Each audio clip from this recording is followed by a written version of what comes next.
Good morning mga kampon, and yes, this is your guy Pon, and today, finally today, we're going to create our fourth vlog. I mean, third or fourth? Basta yun. I mean, third vlog. Okay, so since vlogger tayo, intro muna tayo. Let's go!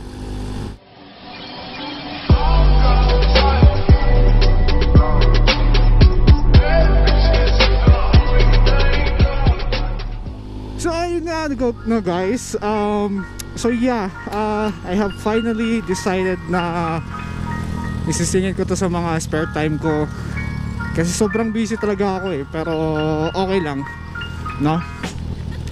So ang plan natin for vlogging muna, since hindi tayo maka-travel or hindi tayo gaano, isasama ko lang kayo sa aking trabaho, which is a food delivery service here at Baguio under Food Ninja. Okay, and yes, I'm a supervisor at Food Ninja and hoping to serve you guys. Okay, so yan nga guys, ang mangyayari dito sa ating vlogging is magiging delivery service serye siya. So ipapakita natin or ipapakita natin kung ano nga ba ang buhay ng isang food delivery, no? So for our first delivery for today, dito tayo sa tea house at i-deliver natin ito sa La Trinidad. So buti na lang talaga Sunday today, kasi pag Sunday talaga sobrang traffic sa La Trinidad. I mean, pag Sunday hindi traffic, no, walang ganong pero pag weekdays kasi sobrang traffic sa La Trinidad, tsaka sobrang matao dito sa town or dito sa session. So ayun, ako isamahan nyo ngayong araw na to at ipapakita ko sa inyo kung paano ang buong proseso ng aming pagdi-deliver. So it's actually not quite easy. Maraming nagsasabi na madali lang, pero sa totoo lang hindi po. Pero depende yan kung ano ang makikita nyo ngayong araw na to. At isasama ko kayo at magiging delivery serye ito. At yeah, more upcoming videos po tayo. So abang na po tayo, no? Stay tuned lang po tayo. Sa ating mga supporters, sa ating mga subscribers, sa ating mga followers, maraming salamat. At sana panoorin niyo itong video natin for today hanggang dulo. So yan, magpapark tayo dito sa Skyworld. Usually pag weekdays, no, sobrang dami. May pila yung parkingan dito pero unahan pa rin. So sobrang hirap ng parking dito sa Skyworld. Ito yung isa sa mga challenges namin, no, is yung parking. Sobrang hirap ng parking, lalo na pag magdi-deliver ka sa or mag-pick up ka sa Mabini, mga yan. May hirap talaga yung mga parkingan ng motor. So at ito yung sa mga challenges natin dito sa session, no, pag mag-pick up tayo. Yan, tea house. Kasi one way up, one way down lang yan guys. So iikot pa tayo hanggang doon sa baba. Maglalakad pa tayo. Yan yung sa mga mahihirap or mga challenges namin dito. Yan, may mga pulis na nagbabantay. Binabantayan nila yung mga pababa. Sorry guys, hinihingal na ako. Nakakapagod magsalita habang naglalakad pala, no? Tapos naka-helmet ka pa. So usually hindi ganito. Yeah, Sunday is actually the very easiest day para sa amin, or Saturday as well. Weekends lang. Kasi walang masyadong tao, no? Kasi walang mga trabaho yung tao. So wait lang, pick up lang tayo ng food dito sa tea house. Let's go. Oh, what's up? So shoutout sa kay Bonnie, one of the ex-ninjas. So ganito ang whole process. May times din na sobrang haba yung pito. Tsaka dapat ka walang pulis dyan ngayon eh. Ikot pa tayo nyan. Okay, thank you po. Ikot pa tayo sa baba nyan.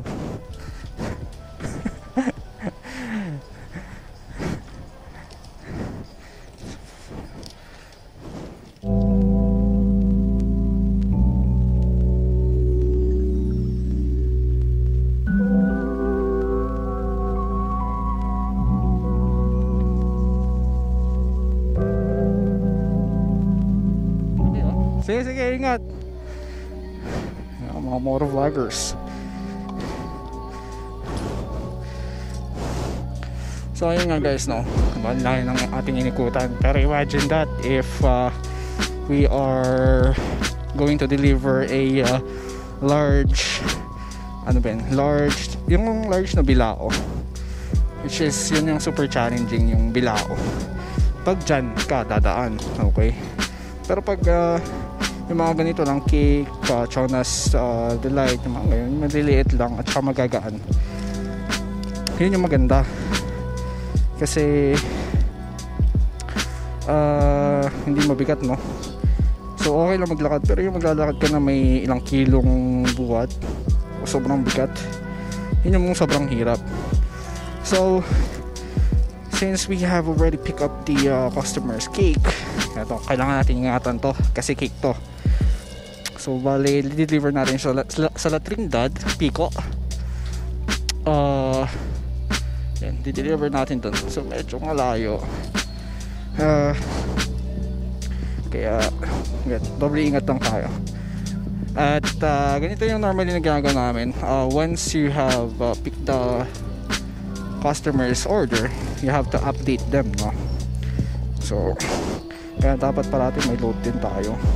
So ayun nga guys, no, we're done updating the customer. So right now, since maganda yung ginagawa ganito guys, no, sa ating mga Baguio peeps na parating nagde-deliver, maganda yung nabibigay kayo ng landmarks or any nearest establishment na malapit sa inyo, para kahit paano we have idea kung saan natin i-deliver, mas madali nating ma-deliver, no? So ito nagbigay yung customer. Sige Pops, ingat. Furukawa. So shoutout sa iyo Bonnie, yan yung ex-rider natin ng Food Ninja. So anyways, Furukawa. So ito yung isa sa sabi niya ng customer is malapit siya sa Furukawa electrical supply, no? So we're going to search that one. Hindi ito. Ito, yung isa dito. So buti na lang, no, may Google Maps tayo kahit paano, kasi we're not actually quite aware sa La Trinidad, dito lang within Baguio. So medyo mahirap talaga, no? That's why nag-Google Maps ako guys.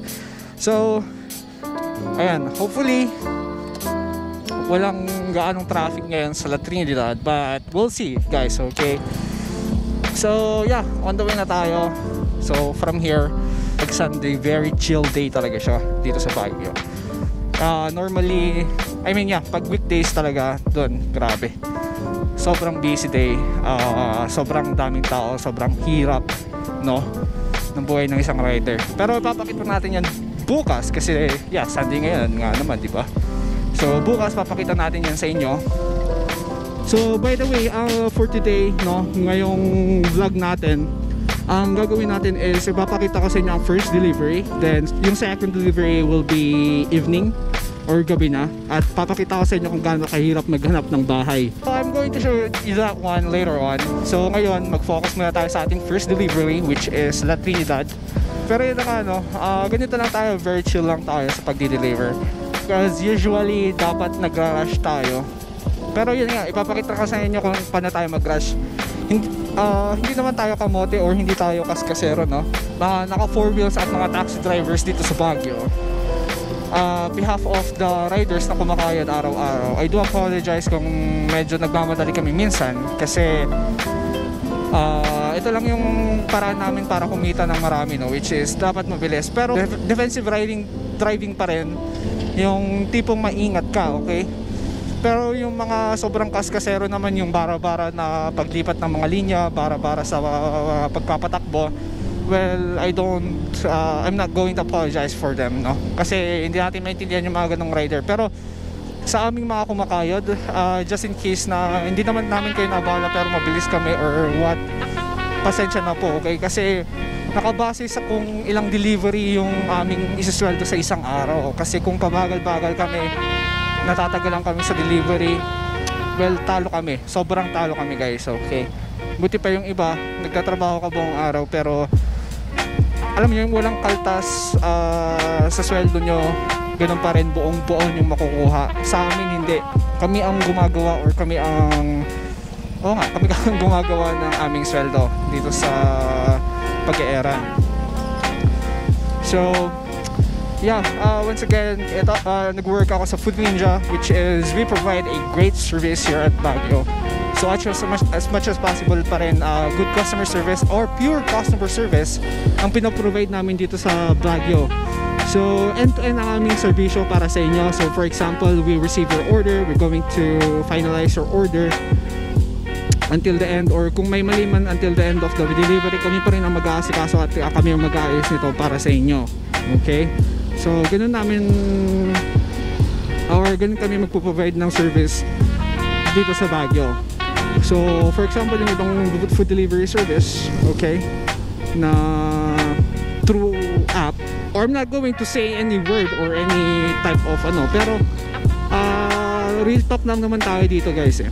So just for example, okay, nagka-problema yung order niyo dito sa ibang food delivery, tapos hindi end-to-end yung service nila, which is ipapasa nila yung concern niya sa ibang tao, and ito naman kayong nahihirapan kung paano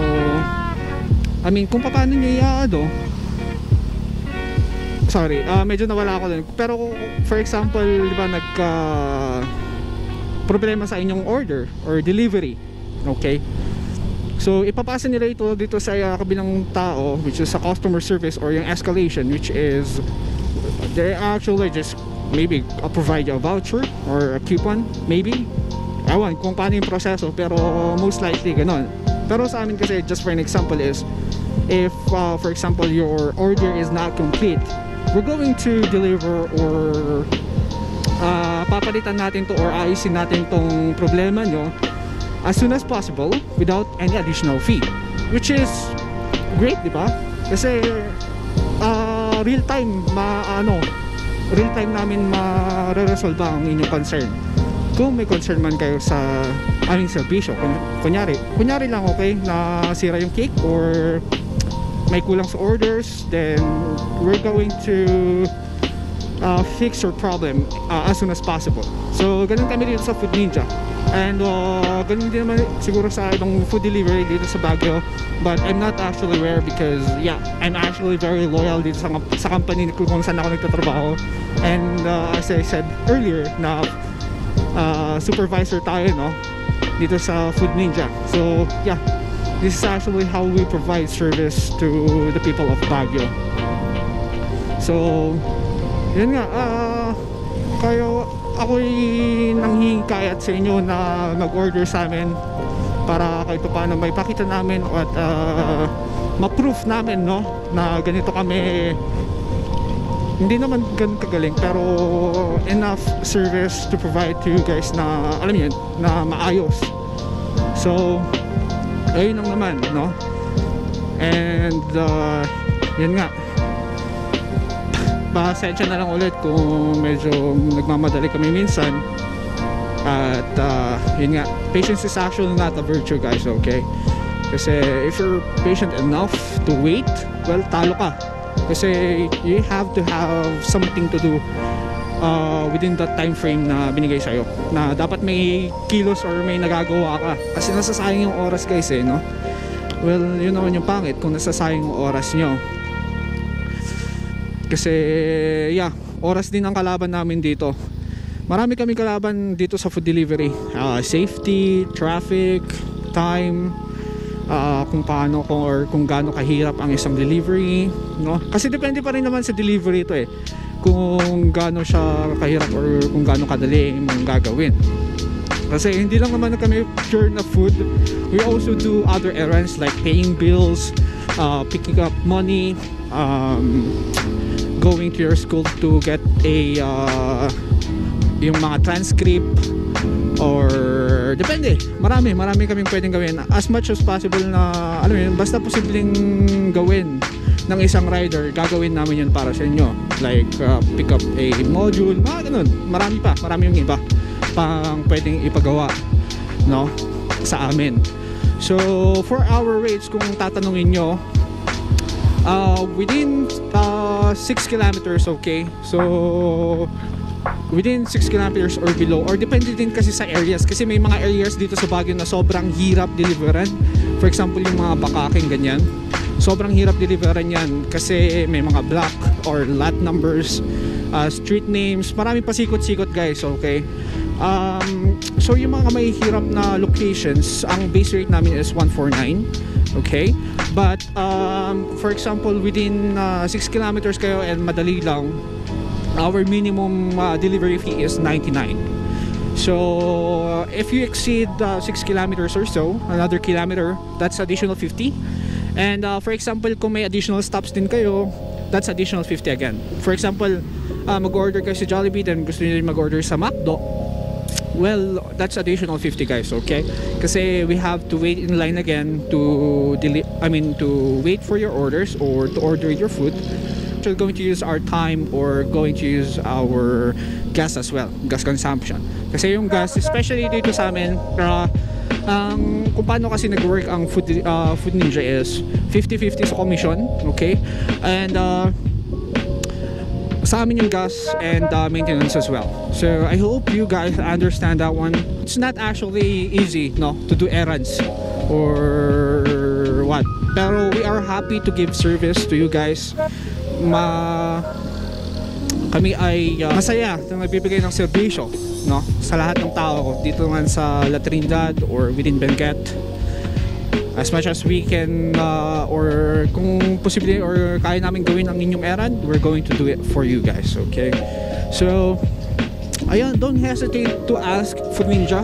That's Food Ninja, yung page namin, okay? Don't be afraid to ask, okay? It's actually free to ask. Kung gusto niyo malaman kung magkano gagawin itong bagay na ito, just go ahead and ask us and we'll do it for you, okay? Basta as much as possible, kung reasonable din naman yung rate, sana maintindihan lang natin. Pero as much as possible, we are actually like going to lessen your delivery fee kung reasonable din naman eh, di ba?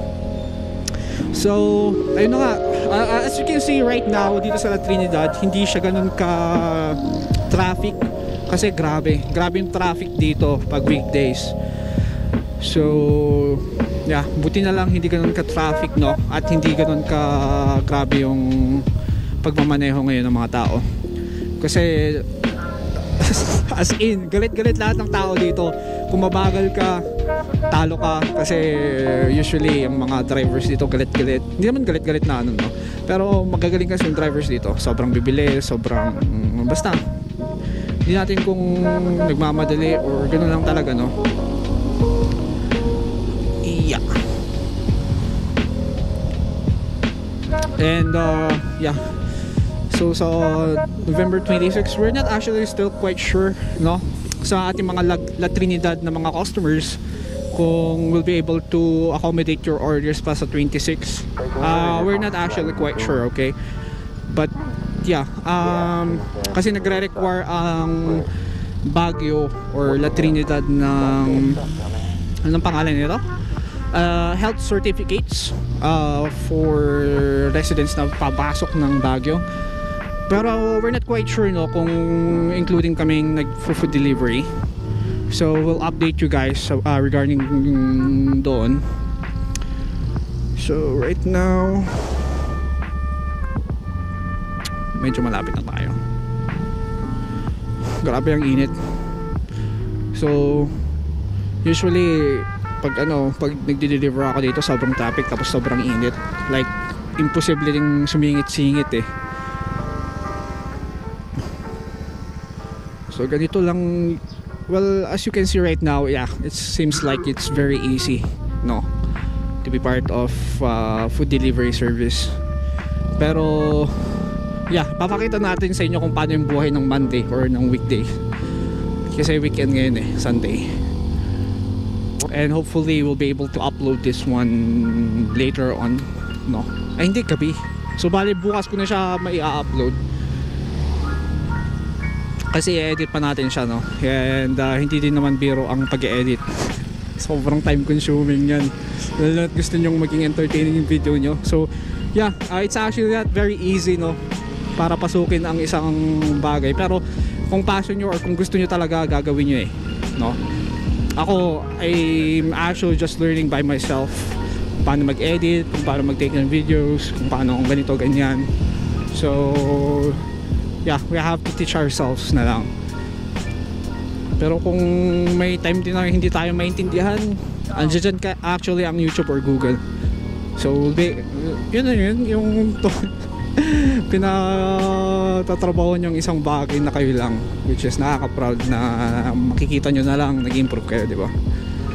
So yun na nga, malapit na tayo sa ating nearest landmark. So I'm not actually quite sure kung saan banda i-deliver to. So I'm going to call the customer once we are on the landmark. So we have to find the Furukawa Auto Supply. Furukawa Auto Supply. Damn. Where's the Furukawa?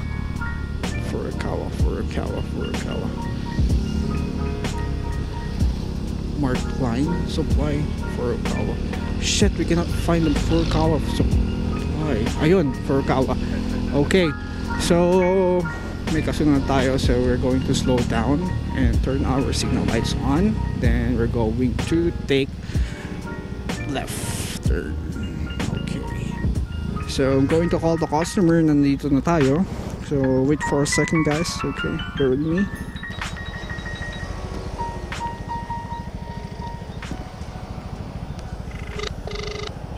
Okay. Hello po.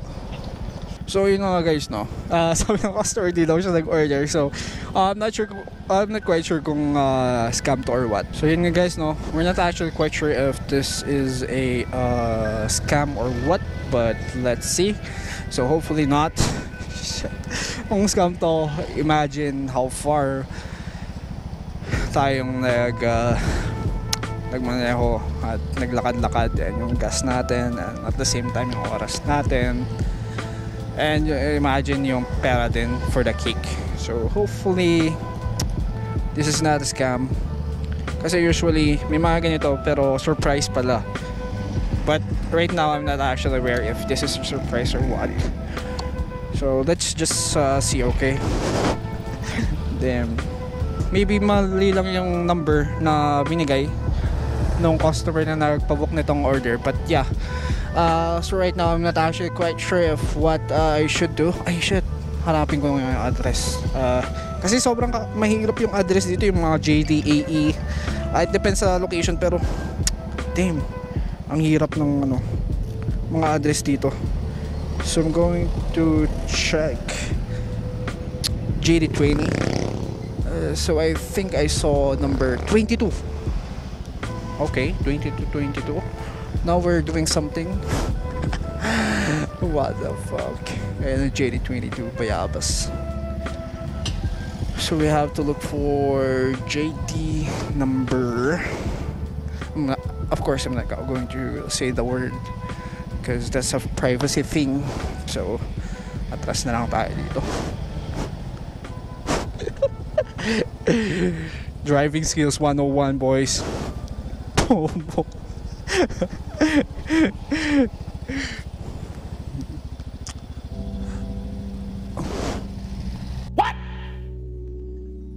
What the fuck? A few inches later. Walang plaka yung number. Ay, walang plaka yung number. Walang plaka yung bahay. What? What the fuck? JF naman sa kabila. So dito naman JD.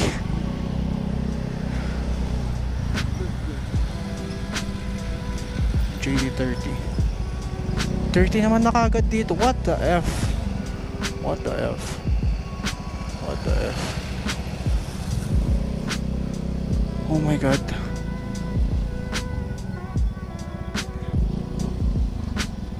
And it's JE. Oh my gosh. Sabi niya, sobrang hirap na to. So, JD ang hinahanap natin. Grabe. Damn. Grabe. So, not actually quite sure talaga kung scam to or what. Pero pwede ko yung atong tignan muna sa loob, no? Tignan natin sa loob kung kaya. So dito JD23. Okay.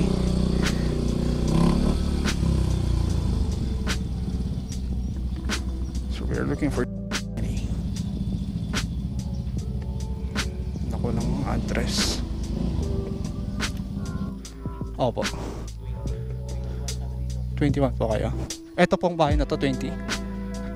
Sige po, thank you po. So hopefully itong 20.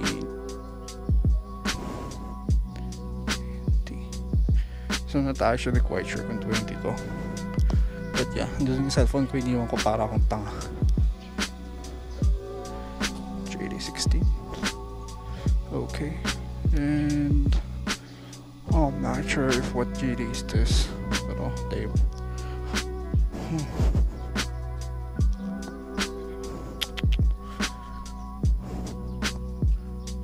JD18. So within this area yung ating deliveran. First delivery na natin. Then tenga pa tayo. Aga pa natin nag-start. Pero positive lang. Okay. Ma'am Hazel po? Ay, ayaw pala ma'am.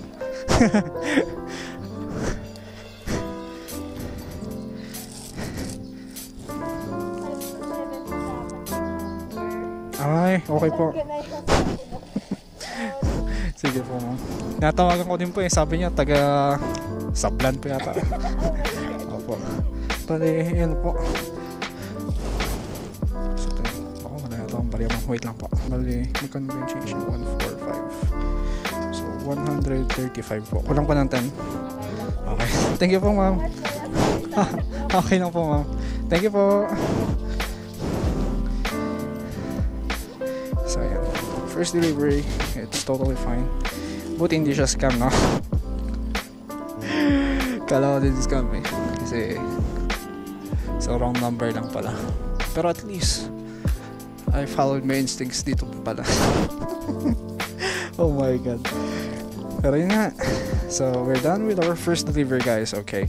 So normally what we're doing after our first delivery is we're going to chat our admin na it's okay to receive another order. Pero around this time kasi since sobrang aga namin nag-start or sobrang aga namin nag-open, hindi pa open yung mga ibang resto. So bilang lang yung mga nag-order ng ganitong oras. So yan, budget na tayo since wala pang reply. Balik muna tayo ng office. So that's normally what I'm doing. Kung wala pang order, tambay sa office, doon tayo maghintay ng order. And natapos tayo ng 9:43. So 43 minutes for this delivery.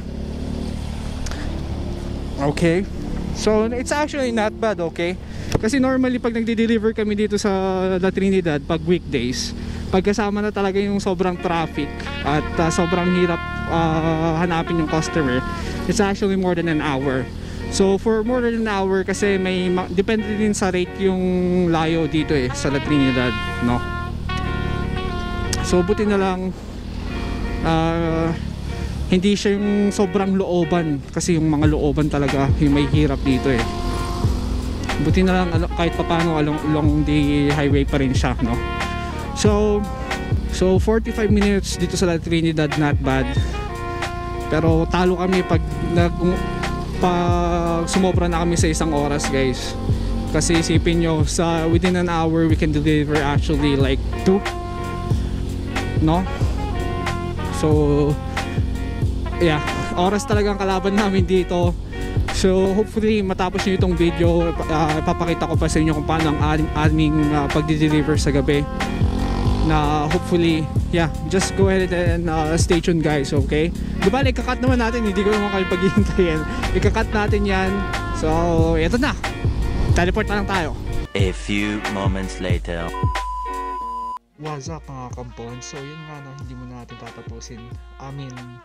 Gagawa tayo ng part 2 ng ating vlog kasi it's already been 30 minutes. Yeah, 30 minutes yung duration ng ating video.